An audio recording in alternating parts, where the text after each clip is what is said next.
नमस्कार साथियों। नमस्कार साथियों, स्वागत है आप सभी का विशाल नॉलेज ऑफ सब्जेक्ट्स में। और मैं हूं विशाल चौहान। आप लोग बहुत सारी चीज़ें आजकल देख रहे हैं देश में। सबसे पहले मैं आज बात करना चाहता हूं कि हमारे देश की जो राजनीति है वो किस तरफ जा रही है, या हमारे देश में जो लोकतंत्र है वो कहीं जो लोकतंत्र का अवधारणा है, लोकतंत्र की जो सोच है, लोकतंत्र का जो विचार है, भारत कुछ अलग ही प्रकार का लोकतंत्र तो नहीं बना रहा है। हमारे देश में किस प्रकार के नेताओं की मानसिकता होती चली जा रही है, हमारे देश में किस प्रकार से लोग रिएक्ट कर रहे हैं कैसी चीज़ों पर, इन सभी बिंदुओं पर मैं आज आप सबके सामने अपना पक्ष रखना चाहता हूँ और बताना चाहता हूँ कि किस प्रकार से हमारे देश की राजनीति एक अलग ही पक्ष में जा रही है।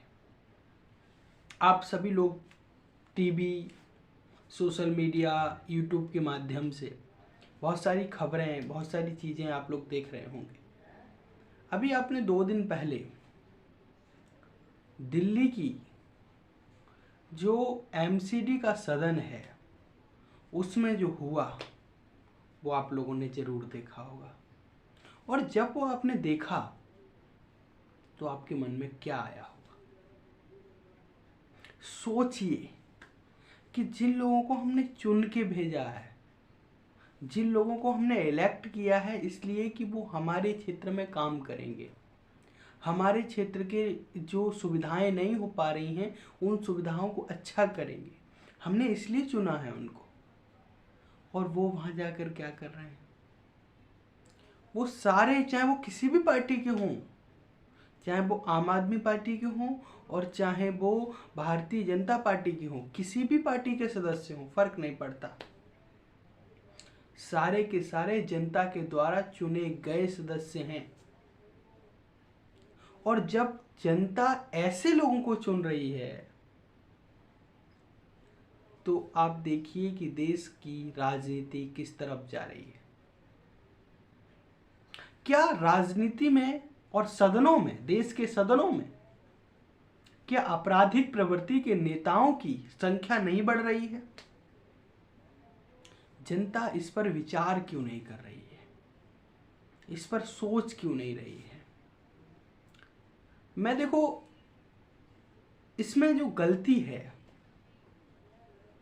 किसकी है इसमें नहीं जाना चाहता हूं, लेकिन मैं इसमें जाना चाहता हूं कि क्या जो हुआ वो सही है या गलत है, बस इतना। मारना, पीटना, चप्पल चलना और बहुत सारे पार्षदों का घायल हो जाना, ये क्या दिखाता है? आप सोचो कि आपके घर के बच्चे टीवी पर जब ये दृश्य देख रहे होंगे तो उनके दिमाग में क्या चल रहा होगा, वो क्या सोच रहे होंगे। क्या यही हमारे देश के नेता हैं? इन्हीं को हमने चुना था? ये वही नेताजी हैं जो 2 दिन पहले हाथ जोड़ जोड़ के वोट मांग रहे थे, बहुत सारे वादे कर रहे थे, बहुत सारी चीजें कर रहे थे, आज वो जाकर वहां पर हिंसक हो गए। बहुत दर्द होता है देश की जनता को जब ये सब देखती है कि हमने इनको चुन के भेजा, ये हमसे गलती हो गई। दूसरा, उत्तर प्रदेश की विधानसभा में दोनों तरफ से, पक्ष की तरफ से भी और विपक्ष की तरफ से भी, जिस प्रकार की भाषा का प्रयोग किया गया एक दूसरे के प्रति, ये लोकतंत्र में नैतिकता को खत्म करने का प्रतीक है। आप बहुत सारे नेताएं जो भी भाषण दे रहे हैं, सदन में दे रहे हो, सदन के बाहर दे रहे हो, या वैसे टीवी पर बहसों में दे रहे हो, उनकी भाषा को देखिए। भाषा का स्तर कितना नीचे गिरते जा रहा है दिनों दिन, ये कोई नहीं सोच रहा। और ये बहुत खतरनाक होगा भविष्य के लिए। भविष्य के लिए भी खतरनाक है और वर्तमान के लिए भी खतरनाक है। मैं बस हाथ जोड़कर निवेदन करना चाहता हूं, इससे ज्यादा कुछ नहीं कर सकता। केवल हाथ जोड़कर निवेदन है कि जब आप नेता बन जाएं, जब आप सदन में पहुंच जाते हैं, तो कम से कम लोकतंत्र के उस मंदिर में इस प्रकार की क्रियाकलाप करिए, इस प्रकार के कार्य करिए जो देश के लोकतंत्र को सशक्त बनाए, देश की व्यवस्था को अच्छा करे और एक ऐसा उदाहरण प्रस्तुत हो कि भविष्य जो आपकी पिछली आगे की पीढ़ी आ रही है भविष्य में, वो आपसे कुछ सीखें। और आप क्या कर रहे हैं? बहुत ही दुर्भाग्य है इस देश का कि ऐसे नेता इस देश को मिल रहे हैं। अब हमारी इतनी संपन्न विरासत है, पंडित जवाहरलाल नेहरू से लेकर अटल बिहारी वाजपेयी तक जो संपन्न और अच्छी विरासत है, परंपराएं हैं। अगर आप क्लिप्स उठाकर देखें पिछली अटल बिहारी वाजपेयी के टाइम की जो लोकसभा की बहसें हैं, सुनने लायक हैं। कैसे बहस होती है, कैसे एक दूसरे को सुना जाता है, वहां से सीखा जा सकता है। लेकिन अब की बहसें कुछ बहसें नहीं हैं, केवल शोर शराबा, एक दूसरे को गालियां देना, बस ये हो गया है।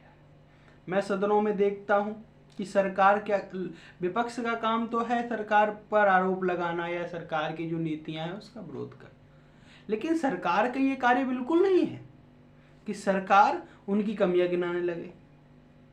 सरकार का काम है कि सरकार ने जो जो किया है वो बताए कि हमने ये किया है, हमने ये किया है, हमने ये किया है, ना कि ये कि उन्होंने तुम्हारे ऊपर आरोप लगाया तुम उन पे आरोप लगा दो। ये तो अच्छी राजनीति नहीं हुई। मतलब कुल मिलाकर किसी भी प्रकार से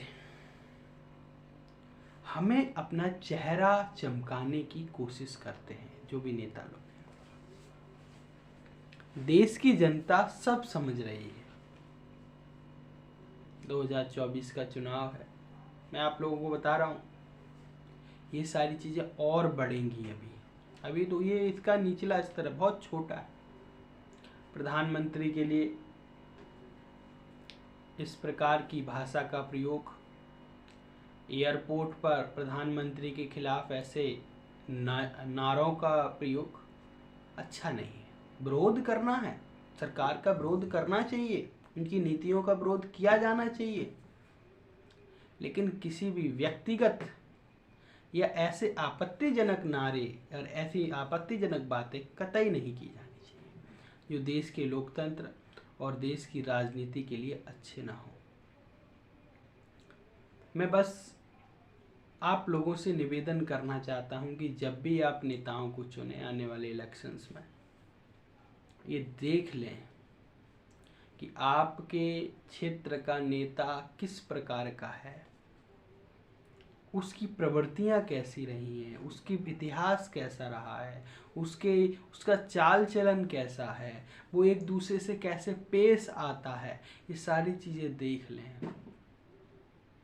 वरना आपका वोट खराब होगा, आपका क्षेत्र बदनाम होगा और आपका वोट भी बदनाम होगा यदि आपके क्षेत्र का कोई नेता ऐसा जाकर सदन में करता है।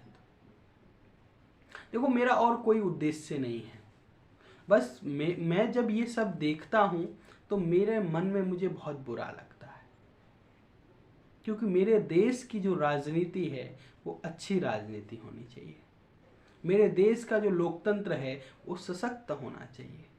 मेरे देश के जो लोकतंत्र का मंदिर है उसका सम्मान होना चाहिए, उसमें अच्छी बातें होनी चाहिए, उसमें गालियां नहीं होनी चाहिए, उसमें मारकाट नहीं होनी चाहिए।